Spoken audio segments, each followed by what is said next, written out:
Kamakoti originals அன்பர்களுக்கு இந்த குரியக்கோ சரங்காவின் பணிவான நமஸ்காரங்கள். இன்றைக்கி நம்ம பேச போகிற டாபிக் பெரியவா கேட்டது. சீடரை பார்த்து சந்தியாதனம் ஆச்சா, சுக்லாமிரதம் ஆச்சா, இதான். ஒரு சீடரை பார்த்து பெரியவா இந்த கேள்வி கேட்டார். சந்தியாதனம் ஆச்சா, சுக்லாமிரதம் ஆச்சா அப்படின்னு. அந்த சீடருக்கு அவர் தலையாட்டினார், ஆச்சுங்கிற மாதிரி.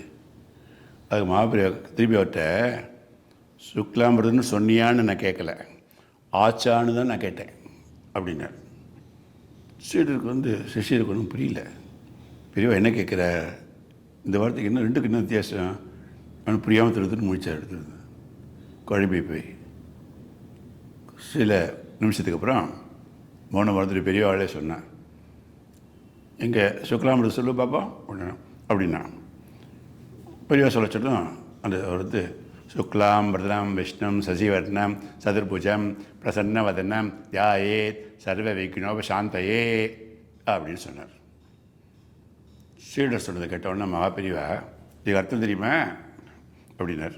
தெரியும் அப்படி சொன்ன சீடர் வெள்ளை உள்ளம், யானையுடைய கருப்பு நிறம், 4 கரங்கள், பிரகாசமான முகம், எல்லாரும் நினைக்கச் செய்யும் உருவம் ஆகியவற்றை கொண்ட விநாயகரை நினைத்தால் எல்லா கவலைகளும் நீங்கும் அப்படின்னு. அதான் சரியா சொல்கிறியே.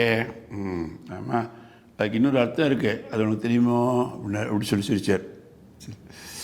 அவனுக்கு ஒன்றும் புரியல. சுக்லம் அப்படின்னா வெள்ளை, அதாவது பால். விஷ்ணும் அப்படின்னா என்னது, கருப்பு, அது டிகாக்ஷன். சசிவர்ணம் அப்படின்னா என்ன அர்த்தம், கருப்பு வெள்ளையும் கலந்தது, அது காப்பி. சதுர்புஜம் அப்படின்னா 4 கை. மாமியோட 2 கையால் காப்பி கொடுக்க, மாமாவோட 2 கையால் அதை காப்பியை வாங்கிக்கிறான். 4 கையை எடுத்த ஜாயேத் அப்படின்னாக்க நினைக்கிறது, அதாவது இப்படி காப்பி கொடுக்கறத மனசு நினச்சிக்கிறது. பிரசன்னவதனம் அப்படி நினச்சி மலர்ந்த முகம், அதாவது காப்பியை மனசு நினச்சதும் மாமாவோட முகம் அப்படியே மலர்ந்து விடும். அப்புறம் சர்வ விக்னோபசாந்தையே அப்படின்னா எல்லா கவலையும் போயிடும், நீங்குதல்னு அர்த்தம். அதை காப்பி குடித்தா கவலையெல்லாம் நீக்கி மனமும் சாந்தமாகிடும் அர்த்தம். சுக்லாமிரதம் ஆச்சா அப்படிங்கிறத காப்பி குடிச்சாச்சா அப்படிங்கிறது அடங்கியிருக்கு அப்படின்னு தெரிஞ்ச சீடர் எல்லா சீடர்களும் அவளை பாய விட்டு சிரிச்சா.